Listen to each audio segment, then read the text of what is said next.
Hello, and welcome to Confessions of a Terrible Leader, where real leaders share the raw truth about the lessons they learned the hard way, so you don't have to.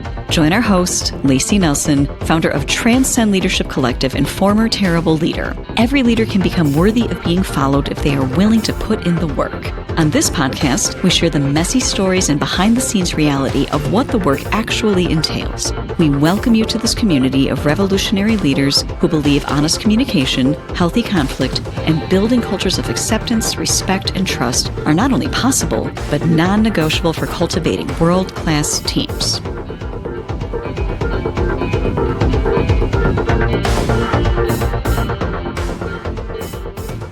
Hello, friends, and welcome back to Confessions of a Terrible Leader. I'm your host and former terrible leader, Layci Nelson.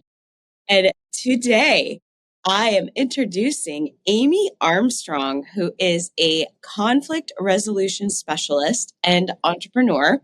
And I will tell you, she told me before we hit record, she likes the juice. She likes to get into what's happening and the really juicy details that oftentimes are where the gold is. So, Amy, I couldn't be more happy to welcome you to the show. Good morning. Oh, thank you, Layci. I just love your title. I love confessing because I'm so over the mistakes I've made in the past. It's great to get to talk to people on a real level and see what we come up with. Yeah, fantastic. Well, goodness, for those that are listening and they hear conflict resolution specialist, I think we make up all kinds of narratives in our head about what that means. So I'm going to go to the source.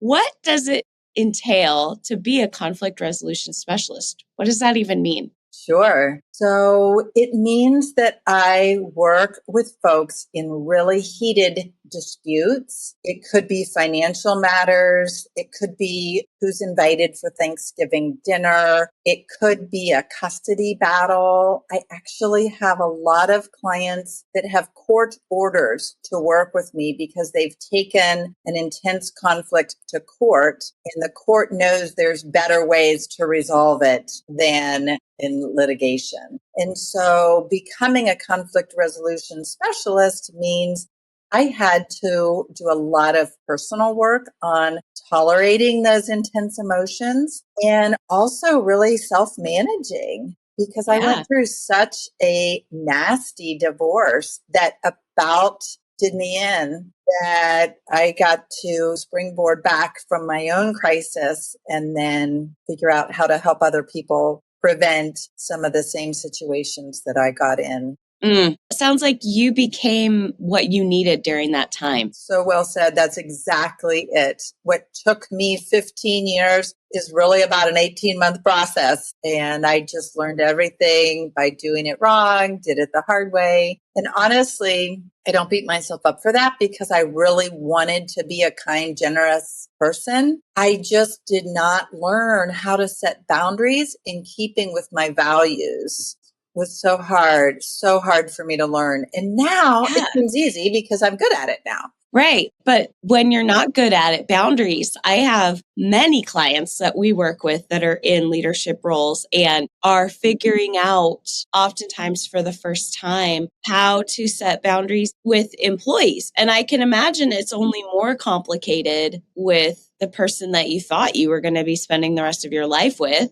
The higher the emotions, the higher the difficulty. So the title of entrepreneur, how does entrepreneur play into this role? Right.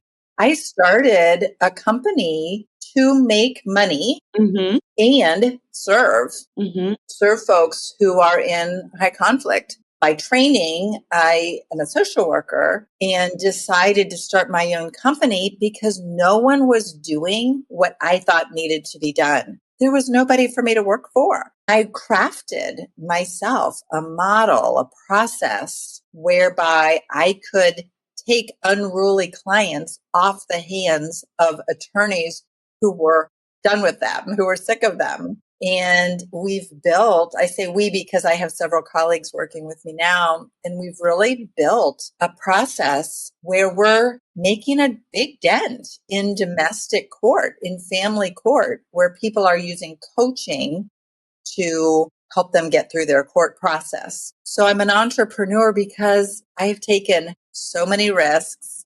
I have put my career on the line many times, standing up for what I believe, not knowing if other people were going to see me as a credible resource. And so I'm thrilled to say that we've grown. We actually just doubled our practice a couple of months ago. Congratulations. And I'm basically speaking all over the country about how we can do better with high conflict by setting boundaries and being authentic and still being really kind-hearted, gentle creatures at the same time. When you're speaking, who's your primary audience? Who are you talking to? So I'm often talking to attorneys, judges, mental health professionals, usually to professionals. And I like speaking to folks that are in the heat of conflict themselves. I do that mostly on TikTok. Okay. And my professional speaking is almost always to other professionals who are looking to improve their processes for resolving conflict in court battles. Oh man. Can you paint a picture for us?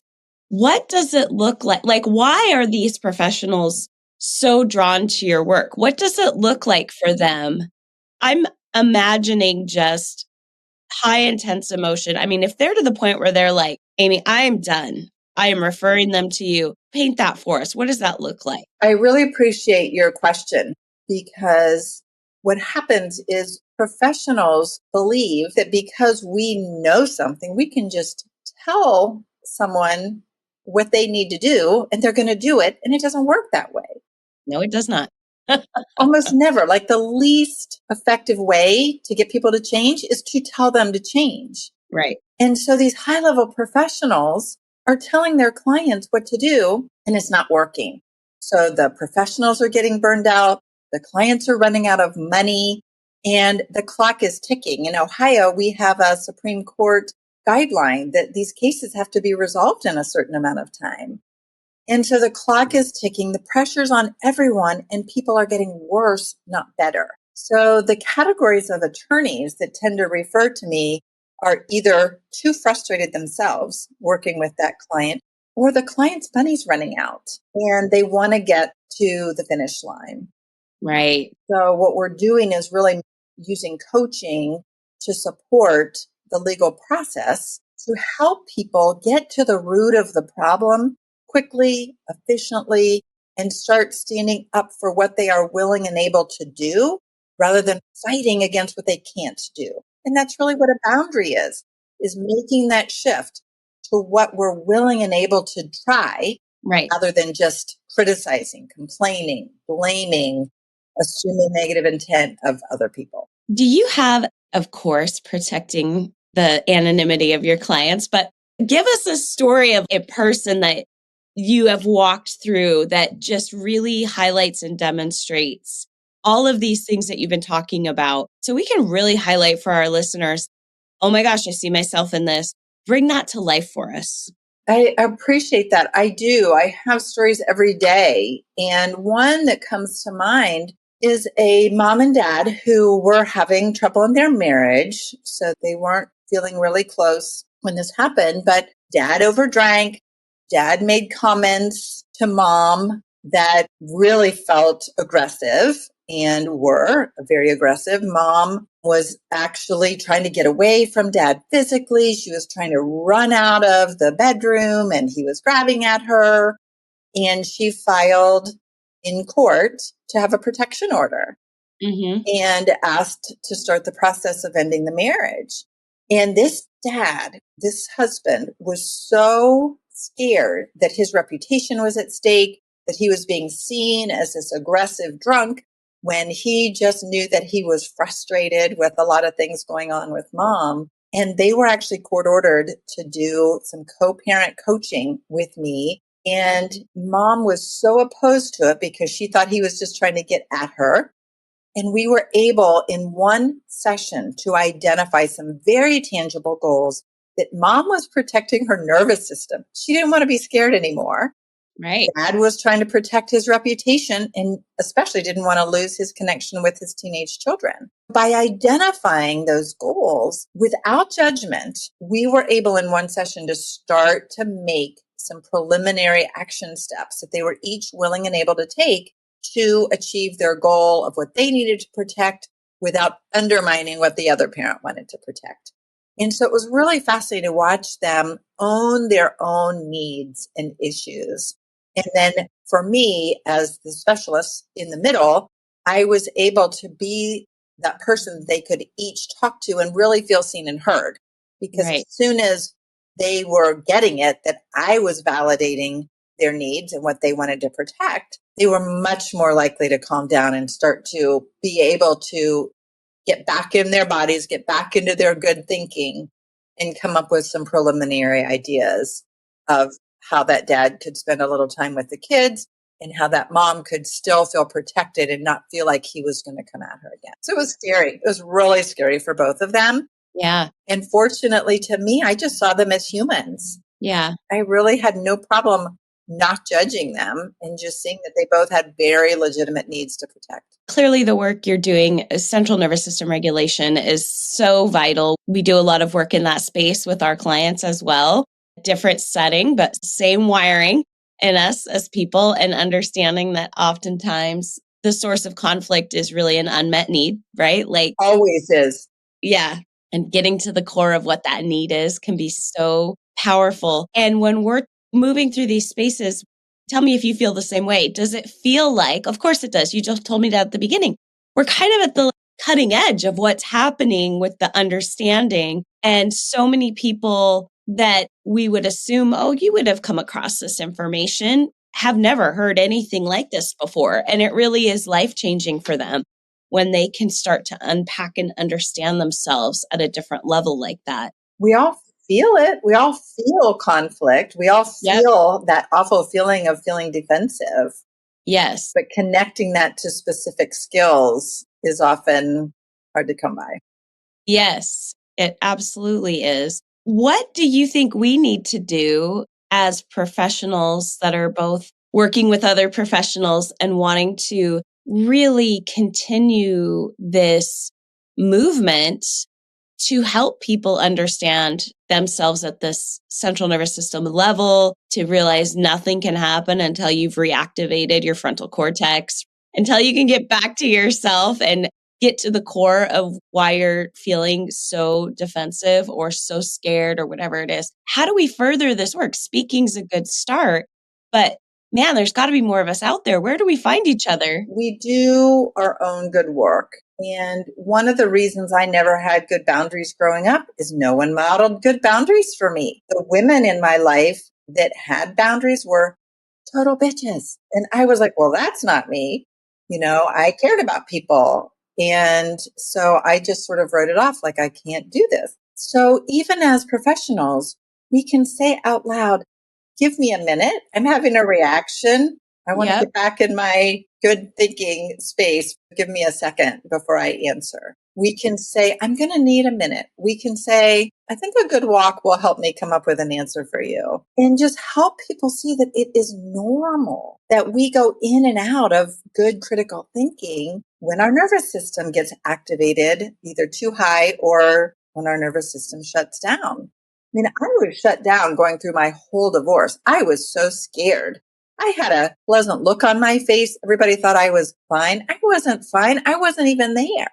Mm-hmm. And so even though I did fine as a professional, I wasn't doing fine as a human because I wasn't in touch with what was really happening with me. So definitely doing our own good work. I actually run a coach development program for people who want to do this personal work and professional work, which is required for the highest standard of coaches. Yes. And we're just always looking at what's our commitment to self-care, what habits are keeping us present with our clients rather than jumping into our judgments and letting those judgments run off with us. Right.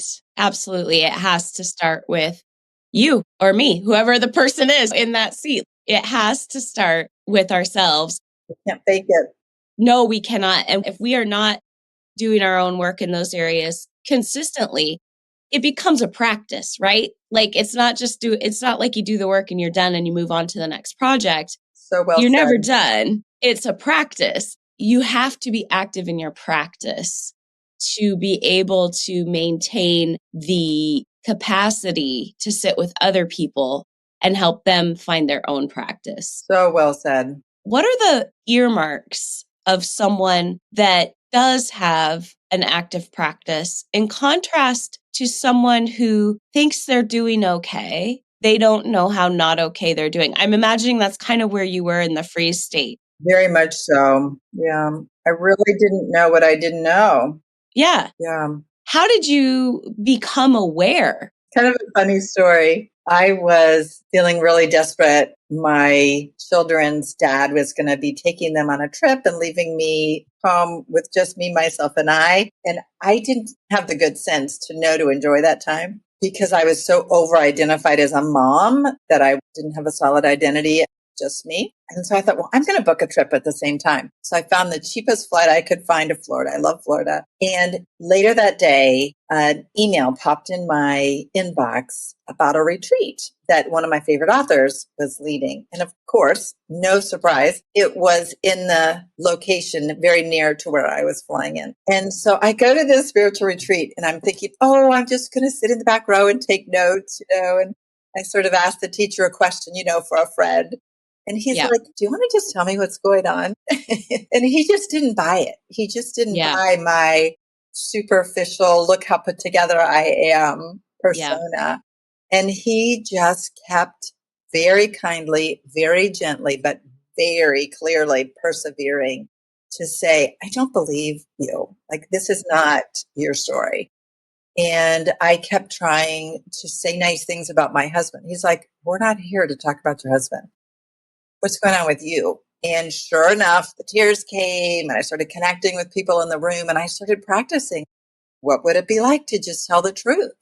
And I love claiming now that I am a radical truth teller, but I did not know how to do that until a kind person was able to say, what are you doing? You're not making a sale here. You're not even believable what you're trying to portray. And I really got it. I really got the message and joined a group at that point where we literally practiced telling the truth and calling each other out as, how do you know when you're authentic, and practicing. And I fortunately had some good friends that were totally on board. And I love it now when I run into people that knew me years and years ago and they're like, what happened to you? Because the vibe is so different. I feel different. I'm present now. Whereas all those years I was a nice person, but wasn't really letting people in because I wasn't even letting myself in. How long did it take you to know yourself? I'm assuming, tell me if I'm wrong, you didn't even really know you.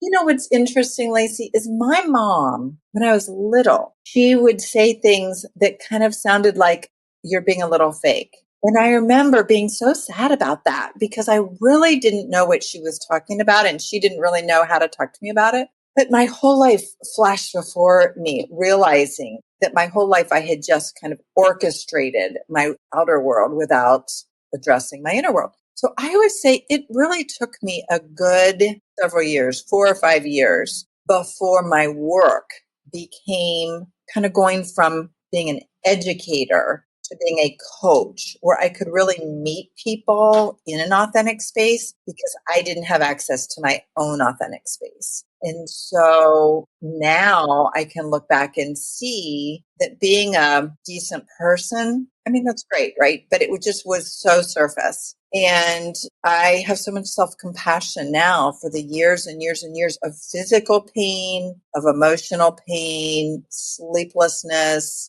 that if I had had a relationship with myself, I would have had some comfort, but I was looking for it on the outside. But it definitely took years. Yeah. You had to stop being who you thought you were supposed to be and figure out who you actually were. I know. I think a lot of us can relate. Yeah.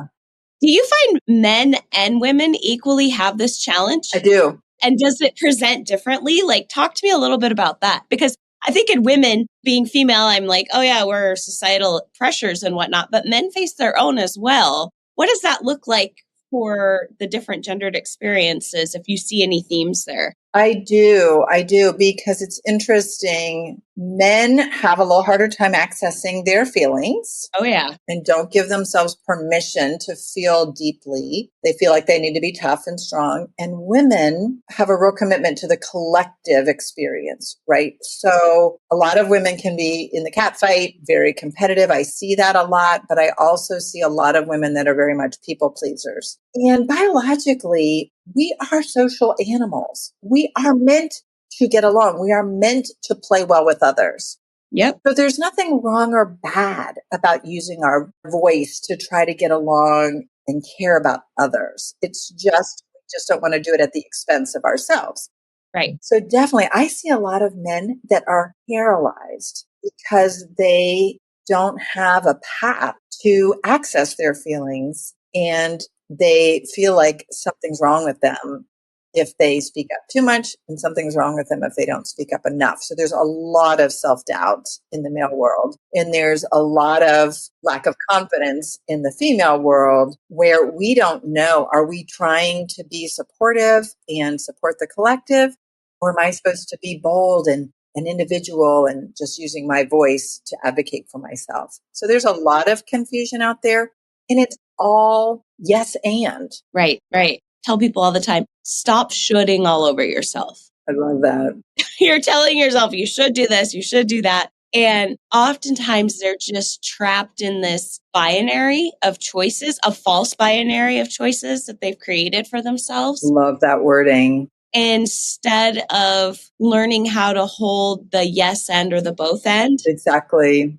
In conflict, two experiences can be true at the same time is Always. such a hard concept for people what to be introduced to. But once they get it, it can change things. What are your reflections on that? I actually have a real interesting approach to helping people allow multiple perspectives. I joke, but it's not really joking, but I say it like it's a joke that I don't allow the word compromise and I don't allow the words common ground, because that tells people that you're supposed to be like this, rather than having two separate perspectives, but holding them openly and lovingly. And so I like to use some language when I'm coaching people to say, okay, your perspective is here and your perspective is here. What do you want to do with this gap? Rather than saying, you guys have to come up with a way to compromise, or you have to just look at your common goals, because that actually diminishes our sense of validation. Common ground often says, I have to leave out half of my narrative that might be really important to me. So I say, you keep your perspective and allow this person to keep their perspective, and let's figure out what we want to do in this gap. Do we want to go our separate ways? Right. Do we want to look at options that support both of our perspectives? Do we want to talk more for understanding? Or is there something that you want to experiment with on the other side? Right. I love how you use the word false binary. Let's not create a binary that doesn't need to be there. Let's consider whatever is really going to get our needs met. Right. I love that. My goodness, so much wisdom. I think I could talk to you all day. Thank you. I love this so much. But before I let you off the hook, I want to invite you into the confessional to tell your story. I love it. Yes, please tell us that painful lesson that you came here to share, your confession, and how it shaped how you lead today. So, Layci, I am, unlike a lot of women, I am good with receiving support. I actually used to be kind of a dependent in my first life. And so when I hire someone to help me with my business that has the expertise, even if it's expensive, they can do this or that for me. My biggest mistakes have been to just let them take it and run with it and let go of my part of it. And so I've hired people to do things for me, and I haven't kept an eye on what they're doing. And I have expected them to do it all rather than, and I'm a little bit of a leaper and make pretty quick decisions and very high energy. If something feels right to me, I'm like, let's go, let's do it. Yep, I relate. Oh, God. Right in a lot of instances. No, it's not. I have spent so much money saying yes to programs, to experts without saying, what is this going to look like? So even last night, I sent an email to someone that I had paid several $1,000s to. And I said, I'm waiting for us to come up with a collaborative plan of how this is going to work. But I just hired him and paid him before. I said, well, let's lay this out. What is my responsibility? What is your responsibility? What's our timeline? What are our milestones? How will we know when it's working? I just said, oh, you're cool. You work with a lot of cool people. Let's go. Here's my money. Yep. And I like to collaborate. I don't mind spending money on people that can help me. Right. But I am reformed, and that my yes is still a yes, but it's longer. It's a process of saying yes, where we lay out what is it going to look like for us to work with? How are we going to know when we're successful? Rather than just, oh, you seem to know what you're doing. Let's go. Oh my gosh. That's a big one for me. Girl, I have made that mistake, and I have made it more than one time. Learn. Yes. We're going to learn this. Yes, especially as a busy business owner, right? I'm like, you do it. You do it. Yes. Here's my money. You do it. I'm overwhelmed. That's not in my wheelhouse. That's not in my zone of genius. Like, take it and run. And then it doesn't turn out at all. I call it lighting money on fire, right? Like, I have lit money on fire down the drain so many times. We're not doing that anymore. No. Part of what has helped is being able to put words around it and say, I'm doing this. And just like yourself going, what's underlying this? So doing that, using our practice of self-awareness and figuring out what's going on, and then giving my team permission to say, hey, did you think this through? I've asked them to ask me the hard questions, Good. right? Like, please, if I'm putting an idea out there or a next step in our planning process, or I'm talking about bringing somebody onto the team, pull on my reins, please. Not only do you have permission, I need you to do it. It's like an expectation, and opening that door in the power dynamic for them to say, wait, you told us to check you on this. Have you thought about this? Have you thought about that? Very good. Game changer for me, and help stop lighting money on fire and going into things without clarity of expectation, like you're talking about. So good. Well, oh my gosh, such a valuable piece. So tell me, how has it shaped the way that you do things now? Yes, we got to stop doing it, but what are you actively doing? What is your practice to not do that anymore? I do have someone who works with me that has really good judgment. She knows me well. I have started practicing saying it out loud to her first, something that I'm thinking, so that at least it's a first stopping point. Right. And then the second point is I have put myself on a budget. So instead of just saying, oh, it'll be worth it, the return on investment is going to be great, I know that I have a limit every quarter of how much I'm going to spend on professional support. And so now I have to say, you know what? First quarter 25 is spent. Yes. So I'm not hiring anybody else for first quarter 25. And I know what I'm going to spend literally all of next year. I have that budgeted. And so I'm not saying I wouldn't vary my budget, but I have a number. Right. I've committed. You have a boundary. I've committed. Yes, I am willing and able to use real numbers. Yes. Rather than just this feels good or this is so exciting. I love to be excited. So let's just get excited, right? Right. It's like I get to use numbers, not just energy to make decisions. I love that. And some people need to go the other way. They need to learn to trust their intuition and their gut more. And then there's people like us that are like, whoa, hold up. Yeah. I actually hired some help this year with my numbers so that in an instant now, I can check and see where I've been and where I want to go number-wise. Yes. So I'm always going to be a leaper. I still am going to say yes to ideas, but I'm not going to put the money in it until I've played it out. Yes, we need the data and the feeling and the excitement, all of it, to learn how to hold it all and then move, right? Exactly. Wonderful. Well, Amy, you've been such a wonderful guest. Where can people find you? If they're like, her work's fascinating, I'd love to learn more, I need her. Where do people find you? You can find me on TikTok if you're in a high conflict situation, especially with a co-parent, and that is my name, Amy Armstrong, Conflict Free. Okay. And then you can find me on LinkedIn at Amy Armstrong Coach. Okay. And my website is the centerforfamilyresolution.com. Excellent. Well, we will have all those links in the show notes so people can know where to go to find you. Fantastic. I know myself am going to be just adding some followers to your Beautiful accounts. So thank you so much for your time today. You just brought in so many good things to think about, and I feel like we just started scratching the surface of the possibility for further exploration on this. So thank you for having me. I felt very welcome and really enjoyed our time. Excellent. Well, you know how it goes, my friends. Until next time, go manage like a leader.